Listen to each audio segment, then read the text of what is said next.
आज ही Doubtnut app download करें। Doubtnut पर होगा अब आपके सभी मैथ्स, केमिस्ट्री, फिजिक्स और बायोलॉजी डाउट्स का सफाया। बस अपने क्वेश्चन की फोटो खींचो, उसे क्रॉप करो और तुरंत वीडियो सोल्यूशन पाओ। Download now. इस क्वेश्चन में हमसे पूछा गया है for the 4 successive transition element, 4 successive transition element given है, chromium, manganese, iron and cobalt. इसमें +2 ऑक्सीडेशन स्टेट की स्टेबिलिटी के बारे में पूछा गया है कि कौन से आयन में, कौन से एलिमेंट में +2 ऑक्सीडेशन स्टेट स्टेबल होगी, किस तरह से उसका ऑर्डर फॉलो होगा। तो सबसे पहले देखिए कॉन्फ़िगरेशन चेक कर लेते हैं हम, chromium, manganese, iron and cobalt. तो क्रोमियम की जो कॉन्फ़िगरेशन होती है वो क्या होती है, 3d5 4s1, ठीक है। मैंगनीज की कॉन्फ़िगरेशन क्या होती है, 3d5 4s2। आयरन की कॉन्फ़िगरेशन क्या होती है, 3d6 4s2 एंड कोबाल्ट की कॉन्फ़िगरेशन क्या होती है, 3d7 4s2, ठीक है। अब ये +2 ऑक्सीडेशन स्टेट में हमें देखना है। तो क्रोमियम का अगर मैं +2 ऑक्सीडेशन स्टेट बनाती हूँ तो एक इलेक्ट्रॉन यहाँ से निकलेगा, एक इलेक्ट्रॉन यहाँ से निकलेगा, तो डी में कितना बच गया, 4, ठीक है। तो इसकी तो जो शेल है वो कम्प्लीटली फिल्ड भी नहीं हुई, कम्प्लीटली हाफ फिल्ड भी नहीं हुई और कम्प्लीटली एम्प्टी भी नहीं हुई, तो इसकी स्टेबिलिटी तो इतनी ज़्यादा मैटर नहीं करेगी। इसी तरह अगर मैं मैंगनीज +2 को चेक करती हूँ तो यहाँ पे देखिए अगर हम 2 इलेक्ट्रॉन यहाँ से रिमूव करते हैं तो इसकी कॉन्फ़िगरेशन क्या बचेगी, 3d5। तो इसकी +2 ऑक्सीडेशन स्टेट स्टेबल होगी क्योंकि कम्प्लीटली हाफ फिल्ड कॉन्फ़िगरेशन हो गई। अब आयरन का अगर मैं Fe2 पॉजिटिव में देखती हूँ तो यहाँ पे क्या बनेगा, 3d6। और कोबाल्ट का देखती हूँ तो कोबाल्ट क्या बनेगा, कोबाल्ट 2 पॉजिटिव में, इसकी कॉन्फ़िगरेशन क्या होगी, 3d7, ठीक है। तो मतलब यहाँ से हमें कॉन्फ़िगरेशन के अकॉर्डिंग ये तो पता चल गया कि Mn तो +2 ऑक्सीडेशन स्टेट में सबसे ज़्यादा स्टेबल होगा, ठीक है। अब इसकी स्टेबिलिटी के लिए हमें क्या पता होना चाहिए, इन एलिमेंट्स का रिडक्शन पोटेंशियल का वैल्यू पता होना चाहिए, क्योंकि इनकी ऑक्सीडेशन स्टेट की स्टेबिलिटी कौन डिसाइड करेगा, स्टैंडर्ड रिडक्शन पोटेंशियल की हेल्प से हम इनको डिसाइड करेंगे। तो लिख सकते हैं हम यहाँ पे, the stability of oxidation state is decided by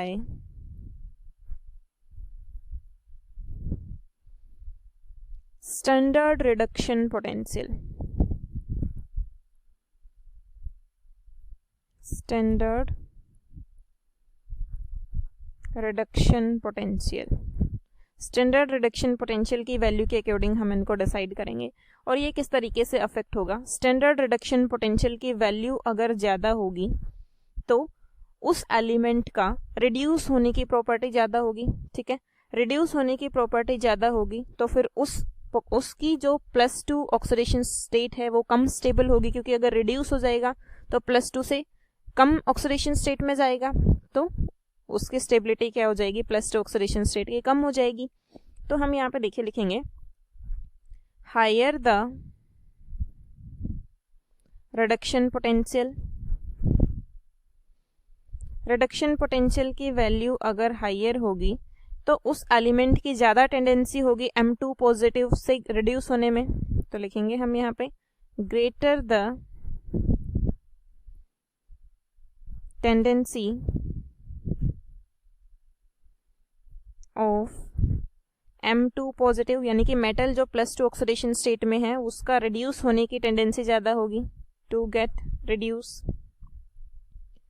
और अगर वो रिड्यूस हो जाता है M+2 फॉर्म से तो उसकी स्टेबिलिटी +2 ऑक्सीडेशन स्टेट की लोअर होगी, सो लोअर द स्टेबिलिटी। अब इनका रिडक्शन पोटेंशियल का वैल्यू हम देख लेते हैं। देखिए, तो फर्स्ट एलिमेंट क्रोमियम, फिर मैंगनीज, फिर आयरन एंड देन कोबाल्ट। तो क्रोमियम का अगर मैं रिडक्शन पोटेंशियल E0 M+2 से M, रिडक्शन पोटेंशियल की वैल्यू लिख रहे हैं हम यहाँ पे, तो क्रोमियम की कितनी है, -0.90, मैंगनीज की कितनी है, -1.18, आयरन की कितनी है, -0.44, कोबाल्ट की कितनी है, -0.28। तो अब स्टेबिलिटी सबसे ज़्यादा होने के लिए क्या होगा, यहाँ पे तो हमने लोअर स्टेबिलिटी के लिए क्या देखा कि हायर रिडक्शन पोटेंशियल होना चाहिए।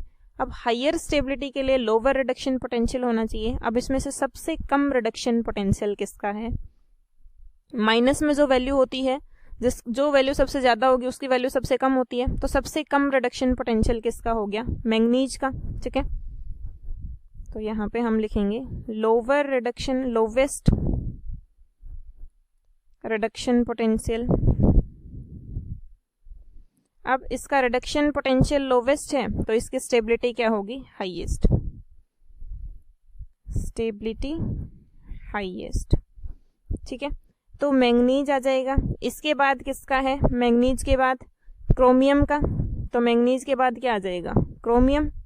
ठीक है, क्रोमियम के बाद किसका है, आयरन का, और उसके बाद कोबाल्ट। तो ये वैल्यू आ जाएगी हमारे पास स्टेबिलिटी के, एलिमेंट्स की स्टेबिलिटी की। लेकिन यहाँ पे क्रोमियम की जो +2 ऑक्सीडेशन स्टेट है वो ज़्यादा स्टेबल है आयरन से, लेकिन ऐसा नहीं है। तो इन दोनों एलिमेंट्स में फर्दर चेंजेस आएंगे। देखिए किस तरीके से, और ये चेंजेस क्यों आएंगे, क्योंकि जो क्रोमियम 2 पॉजिटिव है वो क्या होता है, एक स्ट्रॉन्गेस्ट रिड्यूसिंग एजेंट होता है, स्ट्रॉन्गेस्ट रिड्यूसिंग एजेंट। तो ये क्या करेगा, रिड्यूसिंग एजेंट है तो ये अपना इलेक्ट्रॉन लूज करके Cr2 पॉजिटिव इजीली किस में कन्वर्ट कर देगा, Cr+3 में। ठीक है, तो Cr+2 जो है वो इजीली किस में कन्वर्ट हो जाएगा, Cr+3 में रिड्यूस हो जाएगा, सॉरी ये ऑक्सीडाइज हो जाएगा, क्योंकि Cr+2 जो है वो रिड्यूसिंग एजेंट स्ट्रॉन्गेस्ट है। रिड्यूसिंग एजेंट का मतलब क्या होता है, जो दूसरी स्पीसीज का रिडक्शन कराए और खुद का क्या हो जाए, उसका ऑक्सीडेशन। तो Cr+2 जो है वो ऑक्सीडाइज हो जाएगा किसमें, Cr+3 में। क्यों, क्योंकि अगर ये Cr+3 में ऑक्सीडाइज हो जाता है तो इसकी कॉन्फ़िगरेशन क्या हो जाएगी, Cr+3 में 3d3। ठीक है, अब इसकी कॉन्फ़िगरेशन क्या हो जाएगी, 3d3। अब d ऑर्बिटल को हम किस तरीके से डिसोसिएट करते हैं, T2z और EZ। T2z में कितने ऑर्बिटल्स होते हैं, 3। T2z में 3 ऑर्बिटल्स होते हैं और EZ में 2 ऑर्बिटल्स होते हैं। तो इसकी जो T2z ऑर्बिटल है वो कंप्लीटली हाफ फिल्ड हो जाएगा, तो फिर Cr+3 की जो स्टेबिलिटी है वो ज़्यादा होगी। तो मतलब Cr+2 इजीली किस में कन्वर्ट हो जाता है, Cr+3 में। तो क्रोमियम +2 की जो ऑक्सीडेशन स्टेट है वो ज़्यादा स्टेबल नहीं है Fe के कंपैरिजन में। तो इसका जो वैलिड ऑर्डर आएगा वो क्या होगा, Mn सबसे ज़्यादा होगा, उसके बाद Fe+2 ऑक्सीडेशन स्टेट में ज़्यादा स्टेबल है, फिर आएगा क्रोमियम एंड देन आ जाएगा कोबाल्ट। तो ये रहेगा हमारे पास फाइनल ऑर्डर। ठीक है, लेकिन Fe2 यहाँ पे देखिए क्रोमियम 2 पॉजिटिव था वो तो इजीली Cr+3 में ऑक्सीडाइज हो गया, क्योंकि इसका T2z जो है वो कम्प्लीटली हाफ फिल्ड हो गया, इसकी ये जो कॉन्फ़िगरेशन है ये स्टेबल होगी। लेकिन Fe जो 2 पॉजिटिव है वो इजीली Fe3 पॉजिटिव में ऑक्सीडाइज नहीं होता है, तो इसलिए Fe की जो +2 ऑक्सीडेशन स्टेट है वो ज़्यादा स्टेबल है। तो ऑर्डर कौन सा करेक्ट हो गया, Mn, Fe, chromium and cobalt. तो ऑप्शन 2 जो है वो हमारा करेक्ट आंसर हो गया। क्लास 6 से 12 से लेके नीट, IIT, JEE मेंस और एडवांस के लेवल तक 10 मिलियन से ज्यादा स्टूडेंट्स का भरोसा। आज ही डाउनलोड करें डाउटनेट ऐप या व्हाट्सएप कीजिए अपने डाउट्स 8400 400 400 पर।